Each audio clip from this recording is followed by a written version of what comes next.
आप सभी का स्वागत है रियाज सर क्लास में। आज हम देखने वाले हैं कक्षा 10वीं गणित अध्याय 1 बहुपद हिंदी माध्यम एससीईआरटी सीजी। आज का टॉपिक है बहुपद का गुणनखंडन। तो बहुपद का गुणनखंडन को समझने से पहले चलिए हम देख लेते हैं गुणनखंड क्या होता है। ठीक है, गुणनखंड अर्थात दी गई संख्या और किन किन संख्याओं से विभाजित हो सकता है। ठीक, वही गुणनखंड है।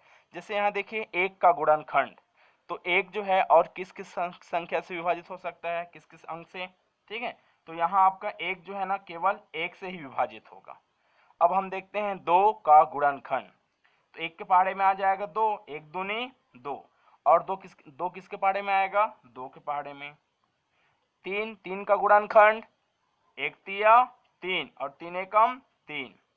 ठीक है, चार का गुणनखंड, एक के पहाड़े में तो आएगा ही, कोई से भी संख्या रहे एक से विभाजित होगा ही, तो एक चौके चार हो जाएगा, और दो के पहाड़े में आएगा चार, हाँ दो दूनी चार, एक दो हो गया। क्या तीन के पहाड़े में चार आएगा, नहीं, तो किसके पहाड़े में चार, तो चार एकम चार। इस तरह आपका चार का गुणनखंड एक दो चार हुआ। पांच का गुणनखंड, ठीक है, एक पंचे पांच, और किससे विभाजित होगा, दो से विभाजित होगा पांच, नहीं, तीन से नहीं, चार से नहीं, किससे, पांच से। तो इस तरह पांच का गुणनखंड एक पांच। छह का गुणनखंड, एक छक्के छह, दो तिया छह, तीन दूनी छह, छह एकम छह। सात का गुणनखंड, एक सत्ते सात, सात एकम सात। आठ का गुणनखंड, एक अट्ठे आठ, दो चौक आठ, तीन के पहाड़े में आठ आएगा, नहीं, चार, चार दूनी आठ, पांच के पहाड़े में आठ आएगा, नहीं, छह के पहाड़े में नहीं, सात के पहाड़े में नहीं, आठ के पहाड़े में, आठ एकम आठ। ऐसा नौ का गुणनखंड, एक के पहाड़े में तो होगा आएगा ही, कोई से भी संख्या रहे। ठीक है, एक एकम मतलब एक निया नौ हो जाएगा। ठीक है, और वैसे किसके पहाड़े में नौ आएगा, तीन तिया नौ। ठीक है, छह के पहाड़े में आएगा नौ, नहीं, सीधा नौ के पहाड़े में। दस का गुणनखंड, दस किसके पहाड़े में आएगा, एक दहम दस, और किसके पहाड़े में, दो के पहाड़े में, दो पंचे दस, और तीन के पहाड़े में आएगा, नहीं, चार नहीं, पांच के पहाड़े में, पांच दूनी दस, उसके बाद दस के पहाड़े में। तो इस तरह हम आपका यहाँ गुणनखंडन आपका देखें तो सभी में एक का गुणनखंड केवल एक प्राप्त हुआ, दो का गुणनखंड एक दो, तीन का गुणनखंड एक तीन। तो यहाँ हम देखते हैं यहाँ दो का गुणनखंड एक और दो, दो गुणनखंड वाले हैं। तीन भी कितना गुणनखंड है इसका, एक और दो, जिसके भी दो गुणनखंड है। ठीक है, पांच का कितने गुणनखंड है, एक और दो, इसका भी दो गुणनखंड है। सात का देखिए कितने गुणनखंड है, एक और सात, इसका भी दो गुणनखंड है। तो दो गुणनखंड वाले के लिए अलग संख्या आपका होगा। ठीक है, नाम लेंगे अभी। दो आपका जिनका ऐसी संख्या, ठीक है, ऐसे अंक जिसका आपका दो गुणनखंड हो, ठीक है, उसको हम आपका अभाज्य संख्या के नाम से जानेंगे। ठीक है, और जिनका दो से अधिक है, जैसे चार, एक दो चार, तो इस तरह आपका एक दो यहाँ तीन बार हुआ, चार का गुणनखंड कितने बार आया, तीन बार, एक दो तीन।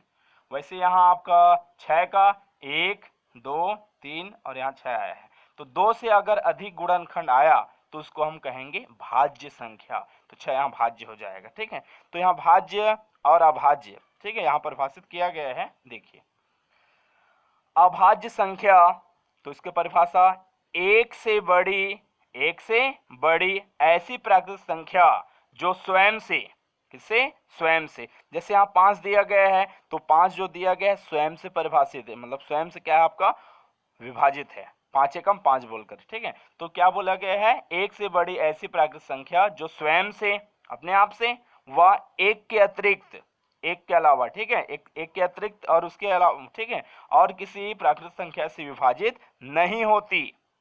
ठीक है, तो इस तरह आपका वो या तो अपने आप से विभाजित होगा, नहीं तो एक से। तो कुल मिलाकर मिल गया अभाज्य संख्या में दो गुणनखंड होते हैं। तो इसमें देखिए कौन कौन से आपका दो गुणनखंड वाले हैं, ये कितने गुणनखंड वाले हैं, दो। ये भी कितने गुणनखंड वाले हैं, दो। ये भी कितने गुणनखंड वाले हैं, दो। यहाँ पर भी कितने खंड, एक दो, दो गुणनखंड वाले, और कोई है नहीं। तो इस तरह आपका दो गुणनखंड वाले कौन कौन हुए, इसको नहीं लिखना है, क्या आएगा ये अंक, दो तीन पांच और ये सात, दो तीन पांच सात। ऐसे ही क्या होगा, हमको अभाज्य संख्या प्राप्त हो जाएगा। आगे देखकर आपका ज्ञात कर सकते हैं। ठीक है, तो इस तरह हम जान गए जिनके दो गुणनखंड रहेंगे वो अभाज्य संख्या। भाज्य संख्या एक से बड़ी, याद रखिए अभाज्य वाली संख्या में भी एक से बड़ी लेना है परिभाषा में, भाज्य में भी एक से बड़ी ऐसी प्राकृत संख्याएं जो स्वयं व एक के अतिरिक्त और किसी प्राकृत संख्या से विभाजित होती है। ठीक है, एक से भी विभाजित होगा और किसी अन्य प्राकृत संख्या से भी क्या हो जाए, विभाजित हो जाए, स्वयं से भी विभाजित हो जाए। ठीक है, तब वो कहलाएगा क्या, आपका भाज्य संख्या। ठीक है, तो कुल मिलाकर यहाँ देखा जाए भाज्य संख्या के जो है गुणनखंड दो से अधिक होंगे, दो से अधिक क्या होंगे, इसके गुणनखंड होंगे।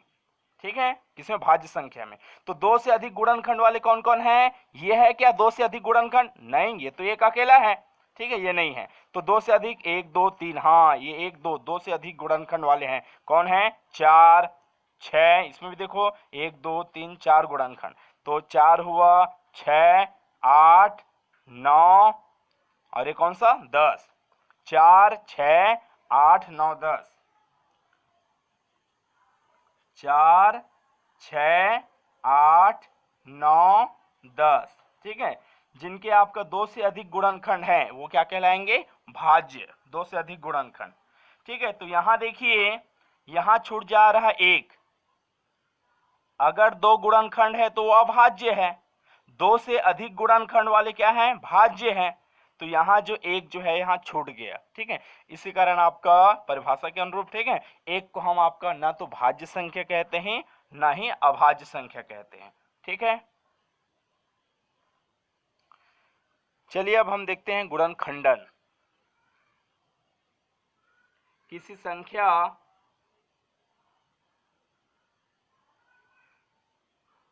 के गुणनखंडन का अर्थ है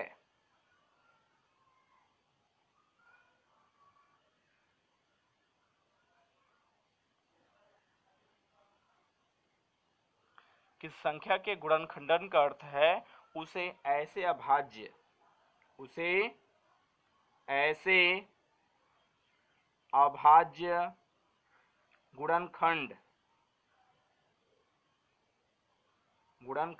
में तोड़ना होता है, ऐसे अभाज्य गुणनखंड में तोड़ना होता है जिनका गुणा करने पर, जिनका गुणा करने पर पुनः वही संख्या प्राप्त हो, पुनः वही संख्या प्राप्त हो। ठीक है, तो यहाँ अभाज्य गुणनखंड का नाम आया है। चलिए उदाहरण ले लेते हैं गुणनखंडन का। ठीक है, जैसे यहाँ 15 का गुणनखंडन, 15 का गुणनखंडन। ठीक है, तो देखिए आपका 15 का गुणनखंडन, तो यहाँ परिभाषा में क्या बोला गया है, आपका किसी संख्या के गुणनखंडन का अर्थ है, किसी संख्या मतलब यहाँ 15 का गुणनखंडन के यहाँ अर्थ होगा इसी 15 को अभाज्य गुणनखंड के रूप में क्या करेंगे, हम तोड़ेंगे। तो 15 को हम कैसे तोड़ सकते हैं, 3 गुणित 5, 3 पंचे 15, 3 गुणित 5 3 पंचे कितना हो जाएगा, 15। फिर बोला गया सवाल में अगर इसका अभाज्य गुणनखंड आप करते हैं तो पुनः इसी का फिर से दोनों मतलब जो मिला है उसका गुणा करने पर पुनः वही प्राप्त होना चाहिए। आ जाएगा, आएगा क्यों नहीं आएगा, 3 गुणा 5 करें 3 पंचे 15। ठीक है, तो इस तरह आपका 15 का गुणनखंडन हो गया। वैसे दिया गया है अगर 24 का गुणनखंडन, 24 का गुणनखंडन, तो हम क्या लिखेंगे, 24 को क्या लिख सकते हैं अपनी भाषा में, 6 चौक 24, 6 को और तोड़ सकते हैं 2 तिया 6, 4 को और तोड़ सकते हैं 2 दूनी 4। तो इस तरह आपका देखिए 2 2 को आगे करिए, 3 को लास्ट में, तो इस तरह आपका 24 का गुणनखंडन क्या प्राप्त हुआ, 2 गुणित 2 गुणित 2 गुणित 3। पुनः इन सब का जो मिला है ना, अभाज्य संख्या बोला गया 2 और 3 अभाज्य है ना, हाँ, तो इन्हीं सब का गुणा करने पर हमें फिर से 24 मिलना चाहिए। ठीक है, तो यहाँ आपका गुणा करके हम देख सकते हैं 2 गुणित 2 गुणित 2 गुणित 3, 2 दूनी 4, 4 दूनी 8 और 8 तिया 24। ठीक है, देखिए इन सबको आपका फिर से गुणा करने पर हमें क्या प्राप्त हो गया, 24 प्राप्त हो गया।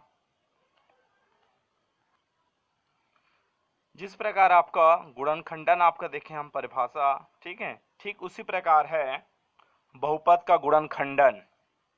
ठीक है, बहुपद के गुणनखंडन का अर्थ है उसे ऐसे सरल बहुपदों में तोड़ना होता है, ठीक है, जिनका गुणा करने पर पुनः क्या हो जाए, वही बहुपद प्राप्त हो। ठीक है, जैसे गुणनखंडन की परिभाषा था ना, ठीक उसी प्रकार आपका ये बहुपद का गुणनखंडन है।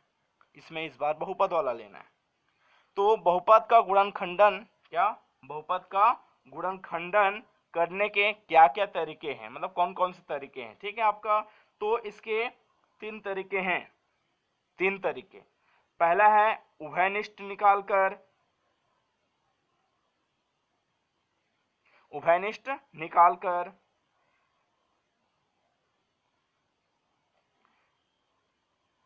दूसरा है सर्व समीकाओं द्वारा,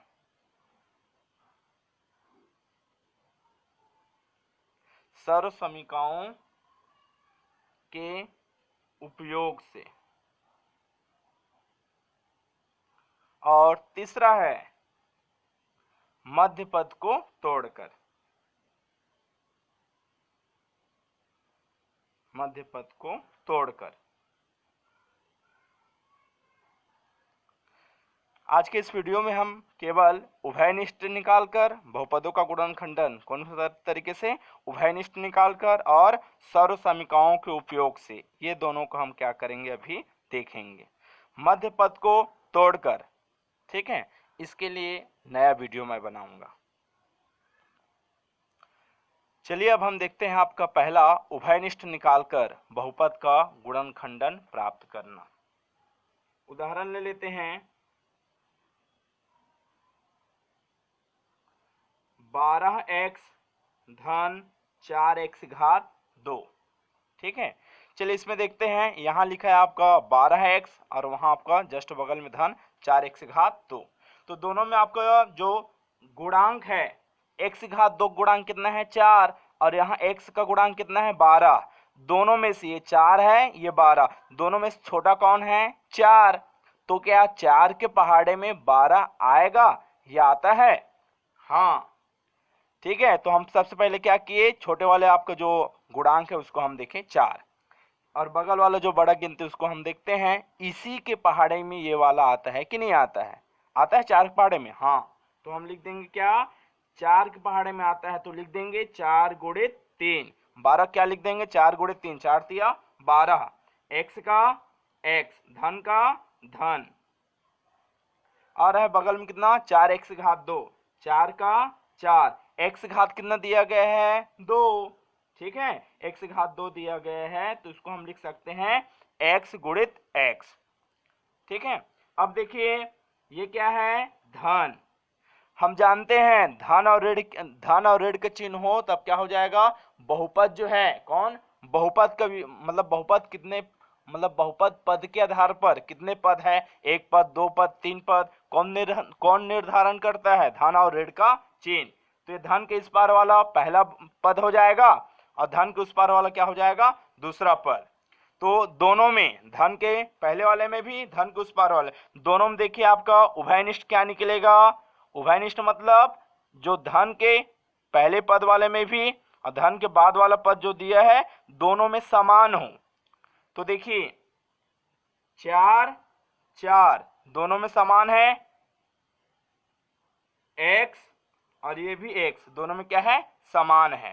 तो दोनों पदों में ये वाला पद, ये दोनों पदों में हमको क्या समान मिला, 4 और x, 4x दोनों पदों में समान है, पदों में क्या है, समान है, बराबर है।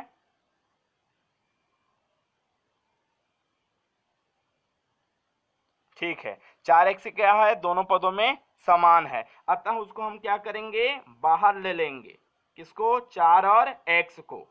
तो अंदर में क्या बचेगा, 4x निकल गया तो बचेगा यहाँ 3, यहाँ 4 और x निकल गया तो क्या बचेगा, केवल x।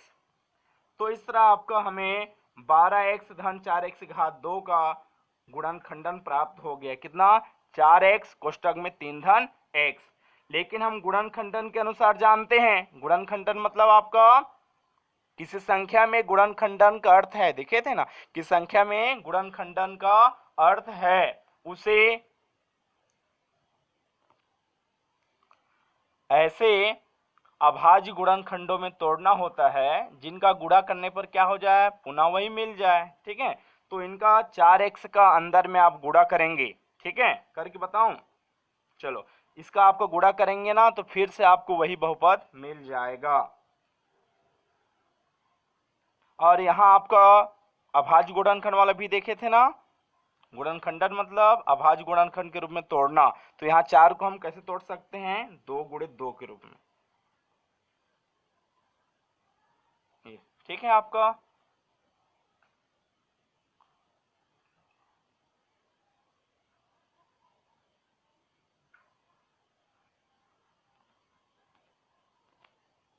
चलिए अब हम जांच करें, क्या मिला है हमें आपका? 4x कोष्टक में 3 धन x। हमें जो मिला है सरल बहुपद के रूप में, उन्हीं का हमको गुणनफल करके हल करके हमको पुनः जो सवाल दिया है, जो बहुपद दिया है, वो मिलना चाहिए। तो चलिए चेक कर देते हैं। तो 4x का गुणा किसमें होगा? पहले 3 के साथ, फिर इसी 4x का गुणा होगा x में। तो 4x किसमें है? धन में, सामने में धन, ये भी धन, धन धन धन। तो 4x गुणित x करेंगे कितना हो जाएगा? पहले लिख लेते हैं। अब अंक का गुणांक में अचर का 4 तिया 12, x का x, धन 4 का 4, x और x आधार बराबर है, गुणक चिन्ह है। यदि आधार बराबर है और बीच में गुणक चिन्ह है तो गुणा में घाते क्या हो जाते हैं? जोड़ जाते हैं। तो यहाँ घात 1 और 1 जोड़ेंगे कितना हो जाएगा? 2। तो देखिए हम अभी क्या किए? सरल बहुपदों का गुणा किए हैं, तो हमें जो मिला है क्या हुआ? आपका बहुपद वही है जिसका गुणनखंडन करना था। हाँ वही है, 12x धन 4x घात 2, वही क्या है? आपका बहुपद मिला है हमको। तो इस तरह से करेक्ट है ना। चलिए अब हम देखते हैं आपका दूसरा, सर्वसमीकाओं के उपयोग से, सर्वसमीकाओं के उपयोग से बहुपद का गुणनखंडन प्राप्त करना। तो सर्वसमीका तो आप सभी को याद होगा, 7वीं क्लास में आप सभी सभी पढ़े हैं। क्या याद दिलाता हूं मैं? ठीक है, सर्वसमीकाएं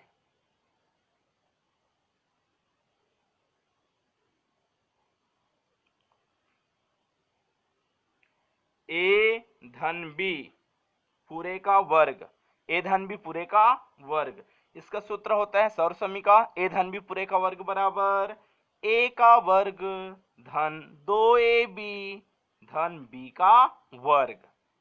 ए धन बी पूरे का वर्ग बराबर ए का वर्ग धन 2ab धन बी का वर्ग। दूसरा ये धन वाला है बीच में, इस बार ऋण वाला, ए ऋण बी पूरे का वर्ग, ए ऋण बी पूरे का वर्ग बराबर ए का वर्ग ऋण 2ab धन बी का वर्ग। अगर ए और बी के बीच में यहाँ धन वाला दिया गया सूत्र में, ठीक है, धन है तो सभी जगह धन रहेगा सूत्र में, सर्वसमीका में। लेकिन अगर यहाँ बीच में ऋण वाला दिया है ए ऋण बी पूरे का वर्ग, तो ऋण है तो यहाँ बीच वाले में क्या लगेगा? ऋण। तीसरा ए का वर्ग ऋण बी का वर्ग, ए का वर्ग ऋण बी का वर्ग बराबर होता है ए धन बी कोष्टक बंद ए ऋण बी कोष्टक बंद। ठीक है, तो याद करने के लिए ऐसे बोल सकते हैं, अगर ए का वर्ग ऋण बी का वर्ग अर्थात दोनों आधार में वर्ग लगा हो और बीच में ऋण का चिन्ह हो, तब क्या करेंगे? जो आधार है, यहाँ का आधार ए, यहाँ का आधार बी, इसी आधार वाले को एक बार हमको जोड़ देना है कोष्टक बंद, फिर उसी आधार वाले को एक बार घटा देना है। ठीक है, तो ऐसे ही आपका और सर्वसमीका आपका मिल जाएंगे। ठीक है, आगे जब हम देखेंगे तब। ठीक है, तो ऐसे ही आपका विभिन्न सर्वसमीकाओं की सहायता से हम क्या कर सकते हैं? बहुपद का खंडन प्राप्त कर सकते हैं। अभी तक मैं आपका 10वीं क्लास में केवल यही आपका तीनों काम आएगा। ठीक है, तो चलिए आपको उदाहरण देखें क्या आएगा। चलिए उदाहरण देखते हैं। पहला x घात 2 धन 6x धन 9। ठीक है, यहाँ आपका सवाल दिया गया है, इसी का हमको करना है, ये बहुपद है, इसका हमको क्या करेंगे, गुणनखंडन प्राप्त करेंगे। गुणनखंडन कीजिए। ठीक है, तो यहाँ दिया गया, इसमें देखिए क्या पहले में वर्ग लगा है, घात 2 है, हाँ है। सभी देखिए आपका ये भी धन ये भी धन, तो हम तो यहाँ देख रहे हैं सभी धन धन है। अगर सूत्र लगेगा धन धन है अल्टवाल, तो इसमें से लगेगा, पहला वाला में से, सभी धन धन है लगेगा तो। ठीक है, तो पहले में वर्ग, और सूत्र जब लगाते हैं तो पहले में वर्ग लगाए हैं, मतलब लास्ट में भी वर्ग लगेगा। तो यहाँ लास्ट वाला क्या है, 9। क्या 9 को हम किसी की घात 2 लगा करके लिख सकते हैं, बताइए। हाँ, 9 को हम लिख सकते हैं, क्या है, 3 का वर्ग।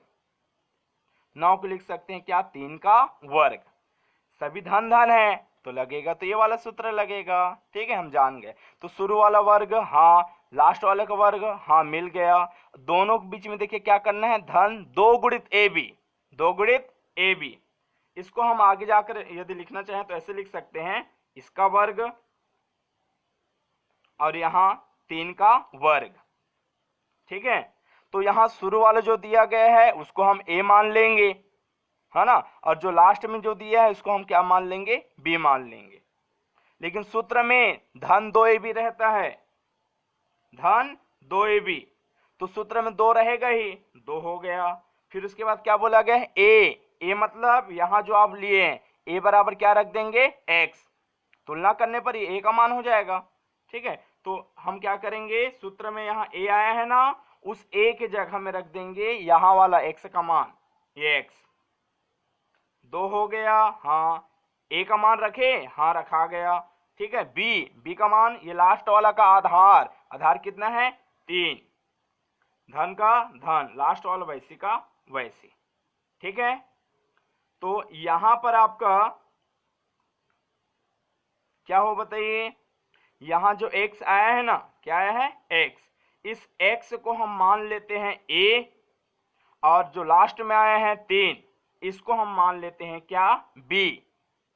x आएगा a लिखेंगे, 3 आएगा b लिखेंगे, तो देखिए क्या हो जाएगा, x को हम a रखे हैं तो a की घात 2 धन 2 का 2, x आया, x को हम क्या लिख रहे हैं, a, 3 आया, 3 को क्या लिख रहे हैं, b धन, फिर 3 आया, 3 को क्या लिखेंगे, b घात 2 का 2। तो इस तरह देखिए a का वर्ग धन 2ab धन b का वर्ग, तो a का वर्ग धन 2ab धन b का वर्ग, इसके बराबर क्या आपको सर्व समीकरण हो जाएगा, a धन b पूरे का वर्ग। तो इसके बराबर हो जाएगा a धन b पूरे का वर्ग। ठीक है, तो चलिए a सूत्र इसके बराबर आपको सर्व समीकरण ये होता है, तो a आया तो a बराबर क्या रखेंगे, a के बराबर x, तो यहाँ a की जगह में हम क्या लिखेंगे, x। b का मान कितना, b का मान 3, घात 2 का 2। ठीक है, और घातांक वाले में हम देखे हैं, अगर किसी संख्या के घात 2 लगा है, मतलब जो नीचे में आधार है उसको हम उतने बार लिख देंगे, तो घात कितना लगा है, 2 बार, तो यहाँ आधार कितने बार लिखाएगा, गुणा के रूप में 2 बार। तो वैसे यहाँ x धन 3, और यहाँ पर भी कितना, x धन 3, x धन 3, x धन 3। तो इस तरह आपका जो बहुपद दिया गया है, ठीक है, सवाल में x घात 2 धन 6x धन 9, इसका हमको क्या, गुणनखंडन प्राप्त हो गया। x धन 3 कोष्टक बंद, x धन 3। क्या चेक करें, ये जो सरल बहुपद मिला है इनको फिर से गुणा करने पर हमको सवाल प्राप्त होना चाहिए बहुपद का गुणनखंडन के अनुसार। तो चलिए चेक कर लेते हैं, जांच क्या प्राप्त हुआ, सरल बहुपद x धन 3, x धन 3 कोष्टक बंद। तो चलिए हम जानते हैं शुरू वाला x दिया गया है, इस x का गुणा करेंगे हम उस दूसरे कोष्टक के साथ, x का हो गया मतलब लिख दिए धन का धन, फिर उसके बाद ये जो 3 दिया है इस 3 का भी गुणा होगा उसके साथ। तो चलिए गुणा करिए, x गुणा x, x का वर्ग, कुछ नहीं तो धन धन धन धन, 3 गुणा x 3x, ये भी कुछ नहीं तो धन धन धन धन, 3 गुणा x 3x, धन धन धन धन, ये देखो धन और धन धन, 3 गुणा 3, 3 तिया 9, तो x घात 2, 3x भी धन में, 3x भी किसमें, धन में, तो 3x और 3x जोड़ेंगे कितना हो जाएगा, 3 3 6x, और बड़ी गिनती का चिन्ह दोनों बराबर है, दोनों में धन लगा है तो 1 लगाएंगे धन चिन्ह, धन 9 का 9। तो देखिए जो सरल बहुपद आपका जिस रूप में तोड़ा था ना सरल बहुपद के रूप में, तो उसी सरल बहुपद का गुणनफल गुणा करने पर, ठीक है, जो गुणनफल प्राप्त हुआ है, क्या वही आपका प्रश्न है, बहुपद है, हाँ वही है, ठीक है। तो इस तरह हम आपका जो गुणनखंड ज्ञात किए हैं बहुपद का गुणनखंडन, वो क्या है, करेक्ट है। चलिए अब हम देखते हैं आपका करके देखिए, पेज नंबर आपका 19 है, गणित पुस्तक, ठीक है। x घात 2 ऋण 16, तो देखिए x घात 2 ऋण 16 दिया है, तो हम सर्व समीकरण देखे हैं a का वर्ग ऋण b का वर्ग वाला, तो यहाँ a का वर्ग तो मिल गया, पहले में वर्ग मिल गया, लेकिन दूसरा वाला जो दिया है 16, क्या वो किसी का वर्ग है तो बताइए किसका, हाँ 16 वर्ग है 4 का, तो हम लिख देंगे 4 की घात 2, ठीक है, x घात 2 ऋण 4 घात कितना 2। अब हम यहां लिख देते हैं सर्व समीका,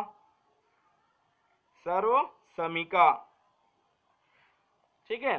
तो यहां हम क्या करेंगे, ये शुरू वाला जो दिया गया है इसको हम a मान लेंगे, a का वर्ग, बाद वाले b मान लेंगे b का वर्ग, तो a का वर्ग ऋण b का वर्ग बराबर सूत्र क्या होता है, a धन b कोष्टक बंद a ऋण b कोष्टक बंद, ठीक है। तो यहां a शुरू में क्या है a, तो a की जगह में यहां शुरुआत कितना है x, तो a की जगह में सूत्र में x रख देंगे, और b की जगह में यहां क्या आ रहा है 4, तो b का मान हम रख देंगे कितना 4। तो सूत्र में हम क्या करते हैं, a का वर्ग ऋण b का वर्ग, सूत्र में क्या करेंगे, जो आधार रहेगा ना उसी को एक बार जोड़ेंगे कोष्टक बंद, फिर एक बार घटा देंगे। तो चलिए वैसे करिए, दोनों आधार जुड़ेगा और दोनों क्या हो जाएगा, घटेगा, यही जो प्राप्त हुआ है यही अभिष्ट गुणनखंड है, ये क्या है, अभिष्ट गुणनखंड है। चलिए अब हम देखते हैं आपका करके देखे का ही दूसरा प्रश्न, 4x घात 2 ऋण 20x धन 25, इसका भी हमको करना है गुणनखंडन। तो देखिए यहां लगा x घात 2, यहाँ घात 2 लगा, सही बात है, लेकिन यहाँ 4 आ गए हैं, 4 को हम लिख सकते हैं क्या क्या घात 2 लगा करके, हाँ 4 किसका वर्ग है, 2 का वर्ग, लेकिन यहाँ वर्ग बन जाए सही बात है, लेकिन लास्ट में भी बनना चाहिए, तो 25 किसका वर्ग है, 5 का। चलिए हम लिख सकते हैं, 4 को लिखेंगे 2 का वर्ग, 25 किसका वर्ग, 5 का, यहाँ इसका भी घात 2 उसका भी घात 2, तो हम लिख सकते हैं पूरे की घात 2, 2x पूरे की घात 2, ठीक है। तो यहां देखिए a का वर्ग लास्ट में b का वर्ग, लेकिन यहां बीच में कौन सा वाला आया है, ऋण वाला, तो सर्व समीका कौन सा वाला जमेगा, ऋण वाला, सर्व समीका, शुरू में वर्ग आया है a का वर्ग, लास्ट वाले में क्या आया है आपका b का वर्ग, लेकिन बीच में सूत्र में क्या है ऋणात्मक, तो ऋण वाला है आपका 2ab होता है, तो a का वर्ग ऋण 2ab धन b का वर्ग, तो हम जानते हैं a का वर्ग ऋण 2ab धन b का वर्ग, अभी देखे ना क्या होता है, ऋण वाला रहे तो ऋण लगेगा, ये a ऋण b पूरे का वर्ग। तो देखिए a का वर्ग मिल गया है, b का वर्ग भी क्या हो गया आपको मिल गया है, लेकिन बीच में 2ab के रूप में क्या करना है, हमको इसको तोड़ना है, 2x का वर्ग हो गया, सूत्र में क्या रहेगा 2 से गुणा, फिर a का मान, a मतलब जो शुरुआत में वर्ग है उसका आधार कितना है 2x, तो 2x लिखेंगे, ठीक है। फिर b मतलब लास्ट वाला कितना है 5, उसका लिख देंगे, धन लास्ट वाला 5 का वर्ग। तो यहां हम क्या क्या रखें बताइए, a की जगह में, a मतलब आधार अंदर वाला, तो यहां हम a बराबर क्या रखे हैं 2x, ठीक है, और b की जगह हम कितना 5, तो चलिए आपका ठीक है, a की जगह हम 2x, b की जगह हम कितना 5, तो a का वर्ग हाँ ऋण 2ab 2ab धन b का वर्ग, इसके बराबर हो जाएगा a ऋण b पूरे का वर्ग। तो a का मान बताइए 2x, ऋण b का मान 5, घात 2 का 2। तो अभी हम देखें ना, अगर पूरे की घात 2 लगा है मतलब अंदर वाला कितने बार लिखाएगा, 2 बार। 2x ऋण 5 कोष्टक बंद 2x ऋण 5। ठीक है, यही क्या है आपका अभिष्ट गुणनखंड है, गुणनखंड है ये। ठीक है, तो इस तरह आपका आज के वीडियो में हम बहुपद का गुणनखंडन क्या है और बहुपदों का गुणनखंडन के कितने तरीके हैं, कितने तरीके बताइए।